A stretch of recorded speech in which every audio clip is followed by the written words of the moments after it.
Let's go over some big mistakes to avoid when purchasing land. I know a lot of you folks get excited about buying land, getting on the land, and then ultimately either having a small farm, homestead, or an estate. Now, I do mention estates because there are tax values of buying land, but if you're paying too much for your land because of these common mistakes, then you will be in trouble. I'm Justin Hitt from Prosperity Homestead. We're out here on a job site getting a piece of land together for a barn, and that barn is going to house some animals to do some small livestock. Now, you have to know what your purpose on the land is. If you're buying land for a tax deduction, then you can overpay and buy expensive land, because that's what's happening right now. People are scared in the cities and they're starting to go out and buy land and paying outrageous prices. You heard about Bill Gates spending $12,000 an acre, $24,000 an acre. He has people in an office somewhere that are working out the math, and we can talk about the math. I talk about it at Sustainable Wealth Secrets. But here's the thing. Before you buy the land, you must know what you're going to do with it, how you're going to cash flow it, and ultimately kind of some of the expenses. You know, this isn't a cheap project right here.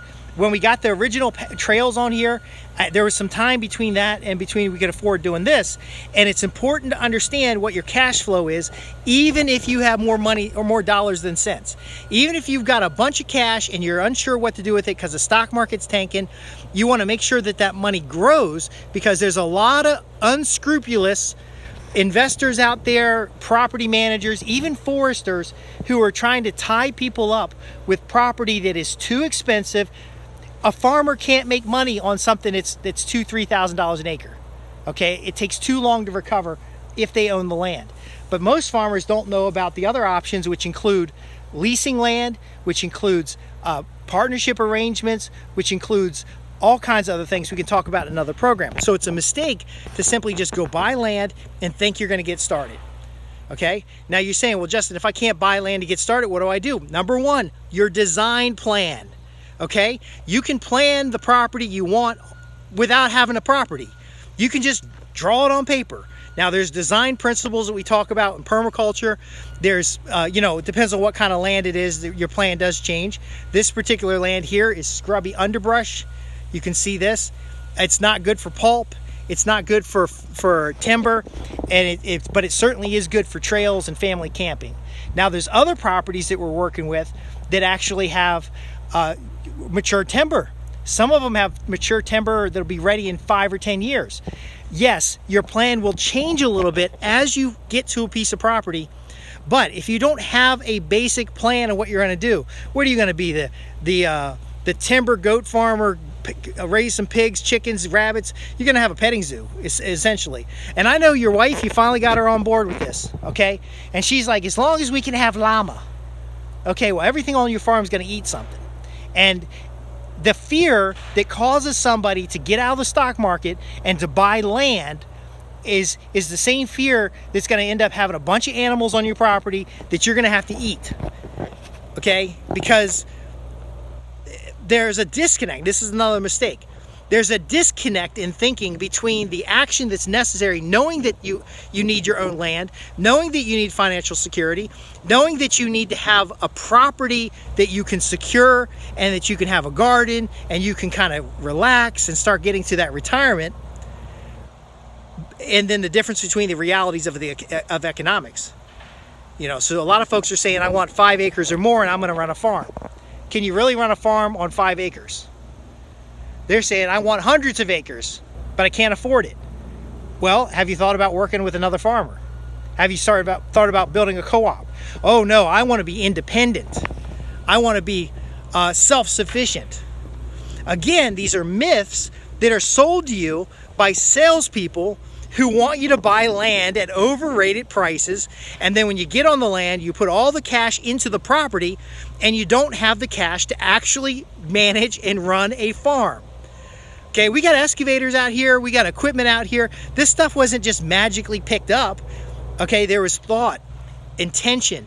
There was, what are we going to use this equipment for? Is it underpowered, overpowered? Now, you know, as soon as this equipment, somebody says, okay, we're going to buy this equipment, you know they come in with the accessories and attachments. Now, I have a business development background. I don't have anything against salespeople. They're doing their job. But your job as a leader, as a decision maker, as someone who is building something of value, your job is to manage it the right way so that it has a positive net cash flow.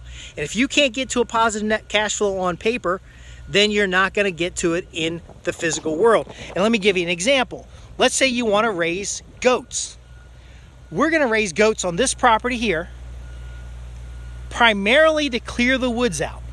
It costs $2,500 a day to have a forest mulcher come out here and clear up some woods. Okay? So they can get some trails down, but if I had them clear acres at a time, I always see this in the video comments, how many acres can it clear? You don't want to forest mulch acres of woods. You if it's worth it, you sell it for chip, and then someone pays you to clear the woods off. But if you're going to turn a forest into pasture land, so right now in China, they're turning forests into farmland. It could take 3 to 5 years before that land is good. Now, initially it will grow because all of this nice topsoil here is actually very nutrient dense. But it used to be protected by the trees, and so it's a mistake to think you can just mow the trees off and then put whatever you wanted onto it. Again, that's why we have the design plan. I work with a team of other individuals, and we look at satellite images. We look at your plan. I am on the business planning side, the project management side. We've got other people that are on the actual agricultural farm management side. We have foresters that we trust. Now, there's a lot of foresters out here, and I've shown you in a past video this land that's way behind me. This land behind me was forested without the owner's knowledge. So a tenant forested that land without the owner's knowledge. The owner loses the value of the land because the trees were good value trees, and then what was left behind isn't managed habitat. So I'm going to be looking at what's your long-term plan. I'm going to be looking at your managed habitat. I'm going to be looking at what your hobbies are. I'm going to ask you a lot of questions, and it's going to feel very invasive. And you're going to say, well, there's two common responses. One, we'll talk for hours and have a good time, and you'll decide you don't want to own a farm. Number two is that you're going to feel like I'm prying and you're not really sure what you want and you're afraid to mention it.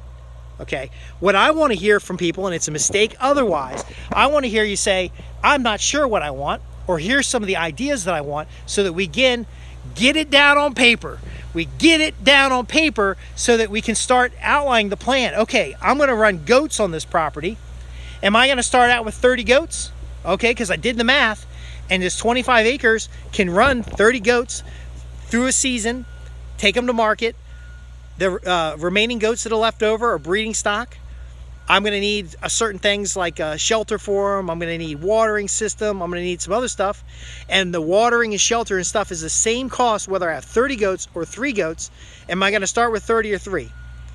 I'm going to start with 3, okay? Because goats, they get out of fencing. And until I have permanent fencing, or until I have a fencing system in place that I'm comfortable with putting up every day, managing every day, and maintaining, then it's going to be easier to find 3 goats than it is going to be to find 30 goats. Now, this land may not take 30 goats.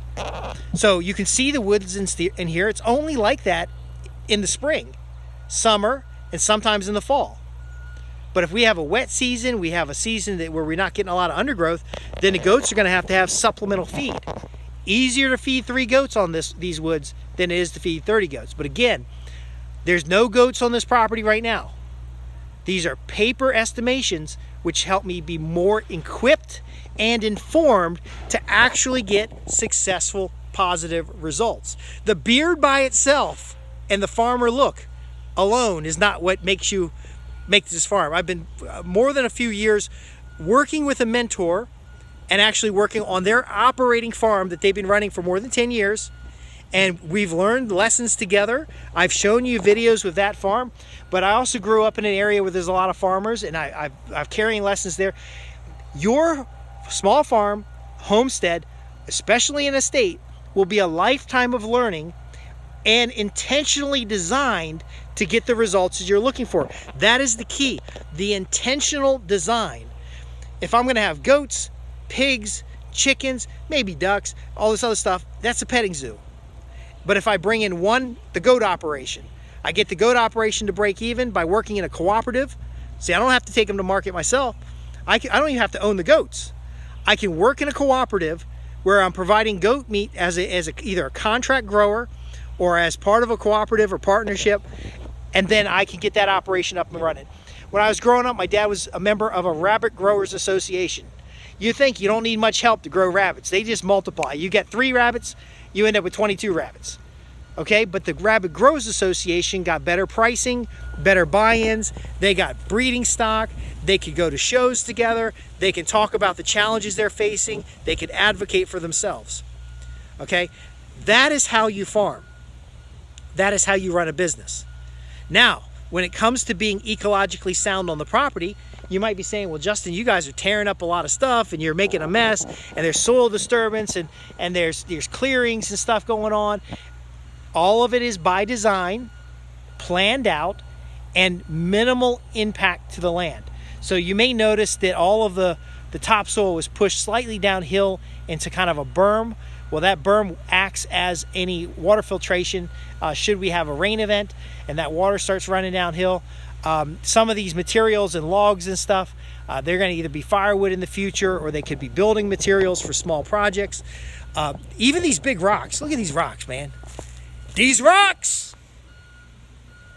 they are, I got to get the YouTube shorts in there. These rocks were pulled out because they were in the way, not necessarily because we're saving them. There's piles of rocks everywhere around here. But again, by design, okay? So you get skilled operators, you get a project plan. Every morning when you show up on the job, you review the plan, because people forget stuff overnight, including myself. That's why my plan's written down. And then I make any adjustments with feedback from the operators, feedback from the people who are doing this for a living or otherwise have more experience than me, and we work together as a community. So it's a massive mistake to go at this alone. Now, we offer a coaching program. There's training on site with the folks that I've been training with. There's actual activities. You're interested in that kind of stuff, just contact me at the link below. It's www.prosperityhomestead.org. But let me close on this. This is so valuable. If you've got $1 million in the bank, you have enough money to start a farm, okay? If you have $10 million in the bank, you can set up an estate where you don't have to be a farmer, but you get all the tax breaks and benefits of being a farmer. If you have $1 million, you can start the farm, but then you're going to need your operating expenses. If you have less than $1 million, you can have a homestead, and you can start a homestead where you live right now. You could take what we're learning here. You don't even have to have a piece of land. You could rent land from somebody else, and you could get started. Understanding that scale is important, because when you start putting this down on paper, getting out lists of the things you have to buy, you very often can find you can get away with less. So if you're in a good community, whether it's your knowledge community and you're taking classes and you're implementing what you're learning at maybe someone else's farm, or you start getting it on paper and start seeing that maybe you don't really need a tractor, maybe you don't really need the quote traditional farm items, maybe you don't need 300 or 400 chickens because you don't even have customers yet. And I don't know that I mentioned it, but the goat thing, I'm not going to have capacity of goats here until I have more than capacity of customers. And so being a part of a cooperative, we're actually going to get the customers for the cooperative, which I know if I get kicked out of the cooperative or I leave the cooperative, I don't own the customers. That's okay because I own the knowledge. But ultimately, this kind of collaboration can be done with people outside of your state. It can be done with people that have knowledge, and that's why we put together the mastermind. That's why we get all these things together. We work on teams. If you have not gone out and installed a fence before, if you've not cleared areas for pastures or cleaned up erosion projects, then click the link below and ask your questions. Visit me at www.prosperityhomestead.org, and we can help you avoid a lot of these common mistakes. Now, some people are just stupid and they got to do the mistake like me and then learn from that mistake. But we want to help you solve problems, get on the land as quick as possible. And for some of you guys, like my special report that went out a couple months ago, you're trying to escape from the city. You know some stuff's going on and you want to get out in the country where you have a little bit more freedom, where you can have your own food and you can have your own determination. Let's help you do that without the mistakes. So it's getting real serious now, folks. If you have questions, you need to ask them below. I know not all you guys make it this far in a video, so if you made it this far, congratulations, you're on the right track. But this can't be a video in a series of your binging videos while you sit on the couch with your hand in your pants like Al Bundy. You need to grab a sheet of paper and start outlining your target. What is it that you want to achieve? And then we're going to help you avoid those mistakes. I want to thank you for watching. I'm Justin Hitt with Prosperity Homestead, www.prosperityhomestead.org. Ask your questions on the contact page. I'd love to hear from you. And we're going to help you get that farm. We're going to help you get that estate. We're going to help you get on the land and the security that comes with being your own person. Thank you.